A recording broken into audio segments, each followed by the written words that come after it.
Welcome to the IVF Abroad podcast for people who are struggling with infertility and trying to conceive, and who are facing more obstacles than options when it comes to having fertility testing or treatment in their home countries.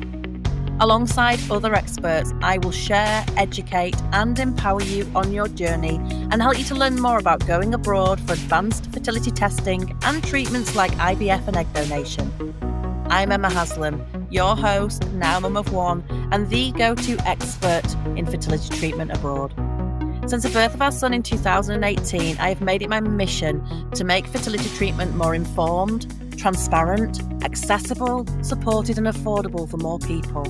And I help people just like you to become unstuck, to find a best fit clinic that truly meets their needs, and to have fertility treatment on their terms and timescales so they can achieve their dreams of growing their families. And I'm here now to help you too. Be sure to check out the free resources in the show notes for more help after listening to today's episode. Hello, hi, and welcome back to another episode of the IVF Abroad podcast. So today I want to let you know more about what having fertility treatment abroad can actually look like in practice. Because when people first consider having fertility testing, treatment, gynae procedures abroad, they often imagine that it's going to be complicated, chaotic, and just too difficult to manage. Risky almost. A second-class choice. And the truth is, it can feel that way if you don't know where to start. It can feel that way if you don't know what you're doing. It can be that way if you don't get certain things right. But when you do get them right, when you've got the right clinic and the right country for your situation, and your logistics are planned properly, and you've got the right information to make informed decisions, then the process is usually far more structured and manageable than people expect. So let me walk you through what the process might look like in practice. Now, I'm going to caveat this by saying, of course, what happens will depend on the clinic, the country, the type of treatment that you are having in terms of what that's going to look like. But I'm hoping to share some things, some thoughts that will help to answer some of the questions that you might have flying around in your head. Because when you haven't done something before, so when you haven't been abroad to have fertility testing, treatment, or a gynae procedure, perhaps you've never even had any of those things in your home country either. Like, first of all, this is a big deal anyway. And then you think about kind of going abroad to do it. It can just feel like, whoa, this feels like so much, so many unanswered questions. And it can make it feel just really, really complicated and just, too much, I guess. So the first thing that people do, of course, is they choose a country and a clinic. And these two things are some of the most important decisions that you're ever going to make when it comes to choosing a fertility clinic. Because when you're looking to go overseas, all of a sudden you're met with so much choice, so many countries, so many clinics, which can also be overwhelming. Like, it's great to have choice, but sometimes too much choice can be paralyzing. And it's super important to get these things right, because you understand the laws and regulations of your own country, but as soon as you're stepping out into another country or looking at various countries, they're going to be different. So you need to understand how things work for your safety, for you to make informed decisions, particularly if you're having anything like donor conception, for example. You need to understand the laws, the regulations, the ethics, and whether the ethical practice lines up with your thoughts on things, whether there's any ethical practice, how well things are regulated or not. Every country does things differently. Now, it's difficult in that respect because places do things differently. But if you've done your homework, then you'll start to see that there are some fantastic countries that are very well regulated where you can have your fertility treatment. But it still doesn't mean that they're necessarily the right one for you. You have to consider your circumstances. You have to consider your situation. You have to consider your needs. And then you have to look at whether somebody like you in your situation is allowed legally to have the testing, the treatment, whatever it is in that country. Because again, the laws in different countries are different. So before you get too invested in a country and or a fertility clinic, you need to understand those things first up. It also helps you to cut down the number of clinics that you might be wanting to look at and consider. And, when we're thinking about clinics, then after you've been thinking about countries, which is what I recommend you do first, different clinics specialise in different things, or they don't specialise in anything at all. Maybe they're just generalist clinics. Some are well set up for international patients, some are not set up for international patients at all. So these are really important things to be considering. And whether you have your treatment in your home country, in the UK, the US, wherever you're listening to this from, I urge you to really look at what type of fertility clinic you're considering having your treatment in. Do not choose one just because it's close by to your house. If actually you haven't done your homework around, is this the right clinic for your needs, for your budget, for your medical needs, for your care and support needs as well? Because it can feel easier logistically to have treatment in a clinic locally to you. But actually, if it's not the right clinic and you've burnt through your budget and it's just not the right fit for your medical needs, then you're going to be no further forwards, having spent potentially all of your budget. And it might feel logistically easier because it's within an hour's drive, say, for example, of where you live. But it won't feel like that if it's not the right clinic and you're not getting the desired result. So it's just as important, home or away, to get the clinic right. But when you're going abroad, you need to understand how things work in that country legally as well, and whether or not you can actually have the testing or treatment or whatever it is that you want in that country too. You also need to think about things politically. Is it a safe country to visit? What are the costs of living? What's the cost of living like in that country? Because that can vary too. You can save a lot of money by going abroad. Again, different countries have different costs for treatment. They have different costs for, cost of living. Can you get there easily? Is it easy for you to get there? Is it well connected once you are there? All of these kind of things are really important. And, these two things, the right country, right clinic, are the most important decisions that you will make. And it is a place where a lot of people get stuck. Some people get so stuck, they then decide that, to have treatment in their home country, which is fine if that's the right decision for them. But actually, if you can get these things right, then it opens up the door to having more options, getting some more opinions from some additional clinics, and then maybe making a decision about where you want to have your fertility treatment. But the other thing that can happen is that people don't do the homework properly in this area, and then they sort of make mistakes and choose a clinic that just isn't right for them, but they don't realise that, unfortunately, until it's kind of too late. So this stage really does benefit from either getting some guidance or really doing your homework and not contacting too many clinics at once so that you're overwhelming yourself, because then we can just end up stuck in analysis paralysis. And I don't want you there either. You want to be able to be making informed decisions that are not rushed, but are also, not doing so much researching that you are over researching and almost then giving yourself so much information that you then kind of don't know where to start. You're meeting yourself coming backwards. And, you might want to consider getting help with this bit to just kind of cut that down. And because it is so super important. And it's, it's important to understand that you can have your consultations and things online. So, you don't have to commit. You can have consultations from wherever you live in the world. And as long as you're coming up with really good questions to be able to accurately assess a fertility clinic's fit for you, then if you've done your homework on clinic and you've done your homework on country, then this all then starts to help you move forwards in terms of then more accurately assessing a clinic. You're not then going based on marketing, you're going based on actually having some liaisons with the clinic and hopefully an online consultation with a doctor who can review your medical history. You can pass everything over that you have today if you have anything. So they can review your previous history, any previous fertility treatment, and then discuss their recommendations around treatment options. Prior to your consultations, most clinics will want some blood work, maybe a scan, maybe semen analysis.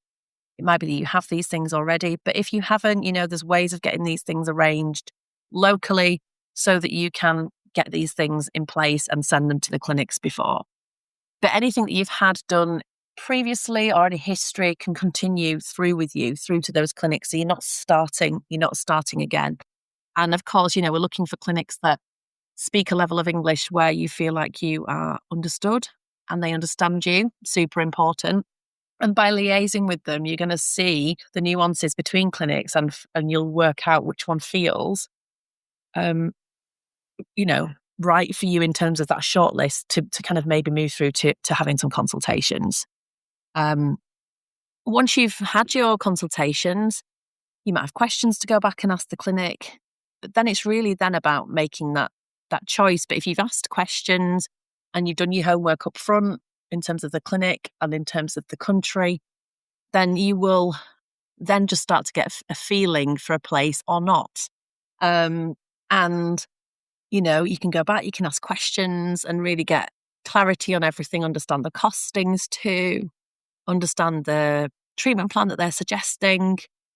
And then, it's a case of working out really the coordination then of any further tests that might be needed, medication, the logistics of travel for treatment and things like that. And, at this stage, when the logistics are coming together, having a clear plan and understanding what you need to think about based on that treatment plan and what you might need to consider and be aware of will make a huge difference to how smooth then the experience can feel going forwards while you organise your treatment and then go out to have your treatment. In terms of travelling for treatment, I think a lot of people are often surprised that there are options around travelling for treatment. If you're in a heterosexual couple and you have a male partner, again, depending on your treatment plan, they may actually only be needed for one day in practice, which sometimes is helpful for people to know that. Sometimes trips can be broken into smaller trips if needed. Sometimes you can, most of the time you can start coordinating things like medication and having your initial monitoring scans done in your home country and things like that if you want to cut down the amount of time needed abroad. So in the right clinics for international patients that are very well used to looking after international patients and, the right clinic for kind of your needs and things, there is flexibility and they're happy to be flexible around things to make things work for people. And, also it depends on what kind of treatment you're having. So if you're having something like, let's say, for example, a donor embryo transfer, you'd only be needed for a couple of days. If you're having a frozen embryo transfer later, say, for example, your cycle didn't work from a fresh cycle and you went back for a further frozen cycle, you'd only be needed for a couple of days. If you're going out for something like an ONEG cycle, it can depend. Sometimes it's broken up into two smaller trips. Sometimes, you need it for between 7 to 12 days, depending on the clinic, depending on your protocol, and depending on whether or not you want to have all of your scans, get your medication, etc. out there. So what I want to, I suppose, get across to you is that there are absolutely options.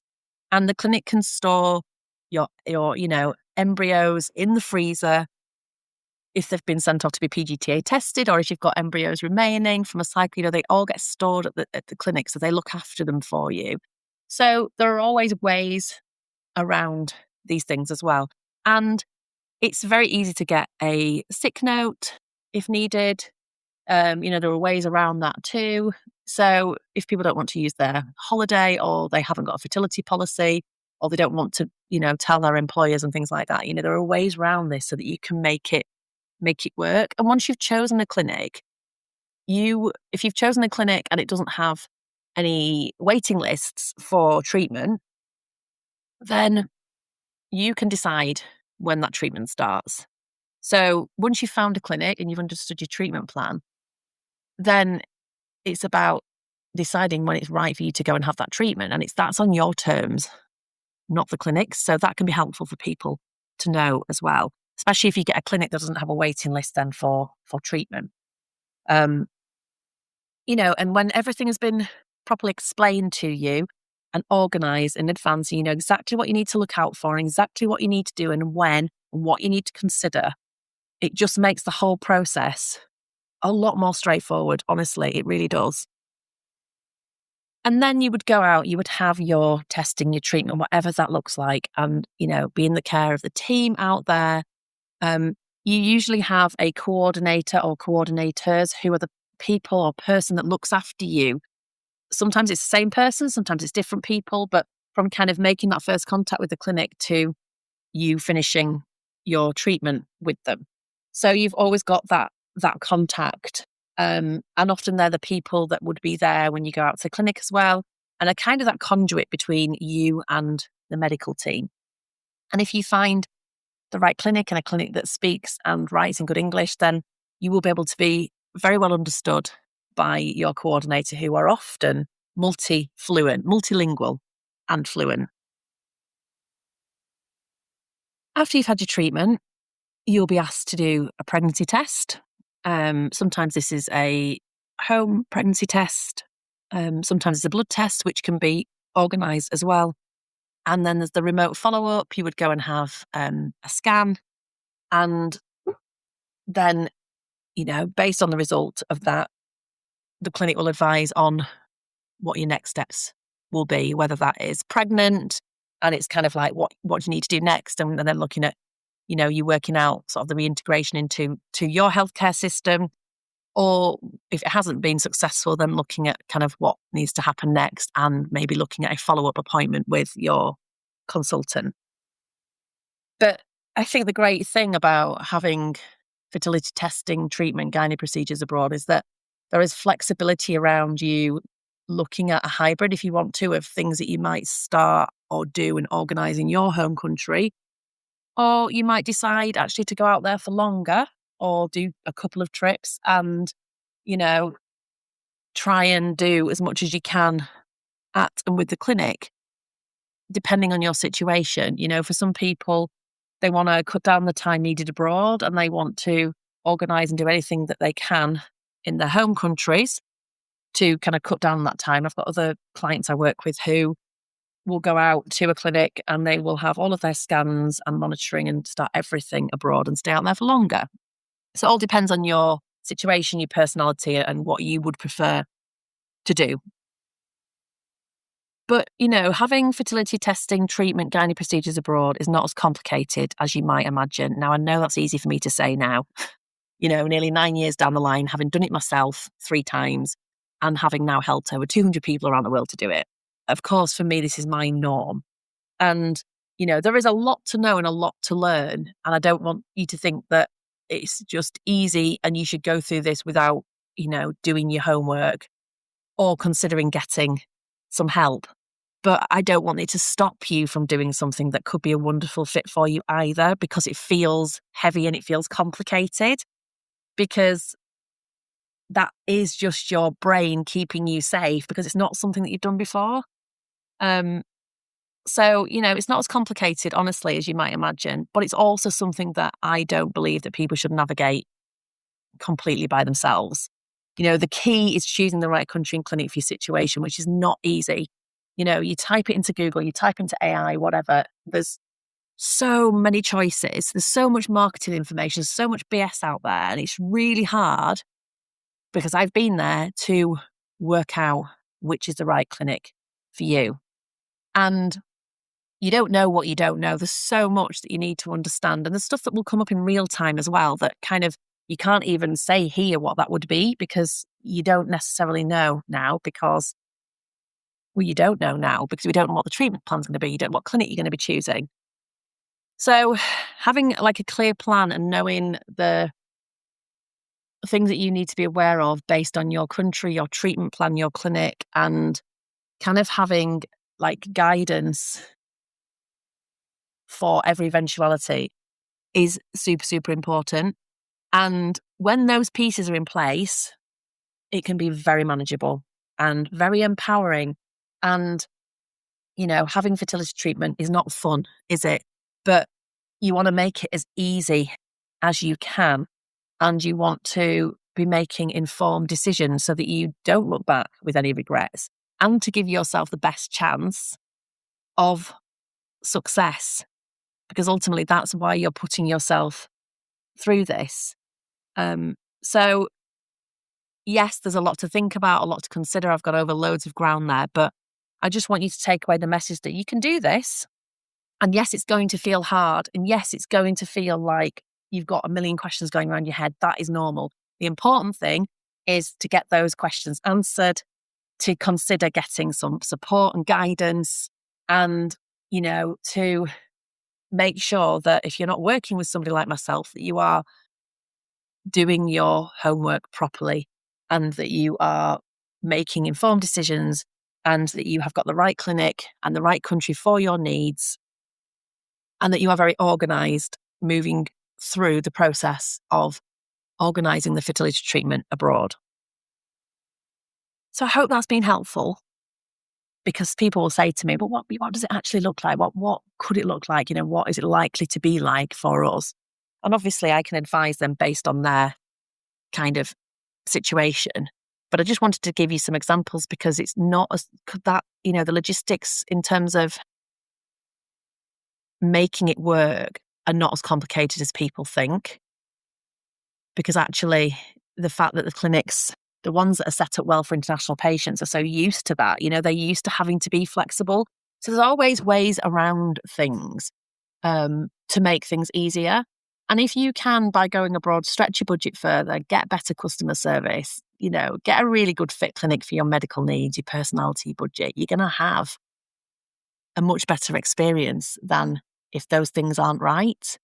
And, irrespective of the outcome, you want to know that you've done everything that you can so that you don't look back with regrets, you feel cared for throughout the process, and whatever the results, you know that you did everything that you could, and that's all that any of us can do. And, sometimes it's the things that can feel hard that end up being the best things. And sometimes having fertility treatment in our home countries, when that's not the right choice for us, ends up being really, really hard. It can feel easier initially, but actually later on, if it's not the right fit, and the same as if you don't get the right clinic and country abroad, if it's not the right fit, it will feel like a nightmare. So, both ways can work for people. It's about working out what you want and then what you need to be considering and doing as you move through the process. I hope that's been helpful. Until next time.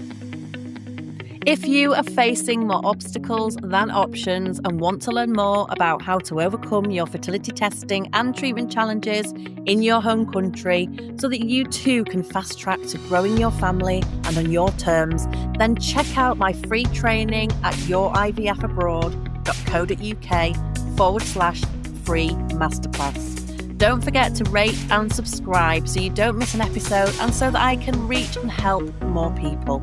Thanks for listening.